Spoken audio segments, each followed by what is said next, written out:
गाती हुई उसके कमरे में जाती है। सुरभि सुरभि, क्या हुआ? अभी तक सो रही हो तुम? क्या हो गया?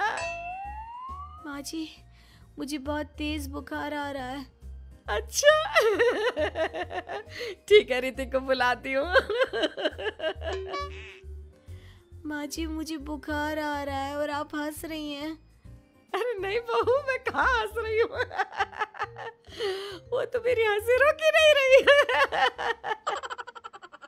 माँ जी, जब आपकी तबीयत खराब होती है तो मैं आपका कितना ख्याल रखती हूँ और आप मुझ पर हंस रही हो। चले जाओ आप यहाँ से। बहू सुन तो सही। नहीं माँ जी, आप जाओ यहाँ से। अब तो आपके बेटे ही आपसे बात करेंगे और मैं पापा जी को भी बताऊंगी कि आजकल आप क्या कर रही हैं। जब ऋतिक घर आया तो सुरभि ने उसे सारी बात बताई। मुझे तुम्हारी बात पर विश्वास नहीं हो रहा। माँ तो तुमसे बहुत प्यार करती है, फिर वो तुम्हारा और तुम्हारे घर वालों का मजाक क्यों उड़ाएंगी? खैर अभी छोड़ो इस बात को, अभी तो तुम मेरे साथ चलो, तुम्हारी दवाई ले आते हैं। कुछ दिन में सुरभि ठीक हो गई। एक दिन ऋतिक को पता चला कि उसकी मौसी के बेटे राहुल की तबीयत बहुत खराब है, तो वो अपनी माँ और पत्नी को लेकर हॉस्पिटल पहुंचा। मौसी जी, कैसे हैं राहुल भैया? बेटी, इतने दिन हो गए मेरे राहुल को बीमार हुए, लेकिन उसकी तबीयत में कोई सुधार नहीं आ रहा।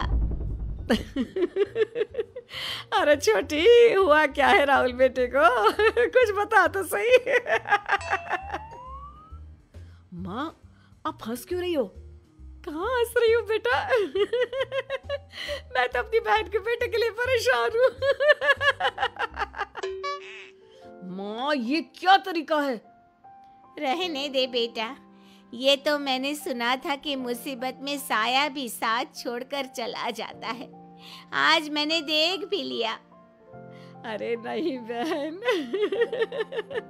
मैंने ऋतिक और राहुल में ना कभी कोई फर्क नहीं किया। फर्क तो दिख रहा है कुसुम दीदी। अगर आपके बेटे की तबीयत खराब होती तो आप ऐसे हंसती क्या? ऋतिक बेटा, ले जा अपनी माँ को यहाँ से। ऋतिक बहुत गुस्से में अपनी माँ से बात करने लगा, लेकिन कुसुम तो सिर्फ हंसे ही जा रही थी। ऋतिक ने अपने पापा को फोन करके बुलाया और उन्हें सारी बात बता दी। बेटा, तेरी माँ तो अपने घर वालों से बहुत प्यार करती है और वो बहुत समझदार है। वो ऐसी हरकत कभी नहीं कर सकती। जरूर कोई ना कोई बात है। कल मैं उसे डॉक्टर के पास ले जाऊंगा। शाम को खाना खाने के बाद सुरभि कुसुम को दवाई देने के लिए गई तो उसने देखा कि दवाई की वो बोतल तो बिल्कुल खाली थी जो सुरेश गलती से ले आया था। सुरभि ने वो बोतल सबको दिखाई। अरे, ये दवाई तो गलती से आ गई थी और मुझे तो पता भी नहीं कि ये किस मर्ज की दवाई है। कुसुम, क्या तुमने ये दवाई पी थी? हाँ जी, एक दिन जब बहू काम में लगी थी ना, तो मैंने ये दवाई पी कर देखी थी। मुझे दवाई बहुत स्वादिष्ट लगी तो मैंने सारी पी ली। माँ, आपको दवाई स्वादिष्ट लगी? अरे आप भी बच्चों जैसी बात करती हो। ऐसे कोई भी दवाई नहीं पीनी चाहिए, इससे कोई बड़ा नुकसान भी हो सकता है। मैं अभी डॉक्टर से पूछ कर आता हूँ। ऋतिक डॉक्टर के पास गया और कुछ देर में वापस घर आकर सबको बताया। माँ ने जो ये दवाई खाई है ना, ये हंसने वाली दवाई है और माँ ने एक साथ बहुत मात्रा में दवाई खाई है, तो इसका असर थोड़े समय तक तो रहेगा। उसके बाद माँ बिल्कुल ठीक हो जाएगी। अच्छा हुआ जो तू डॉक्टर से पूछ कर आया, नहीं तो हंसते हंसते मेरा पेट ही दुख गया है।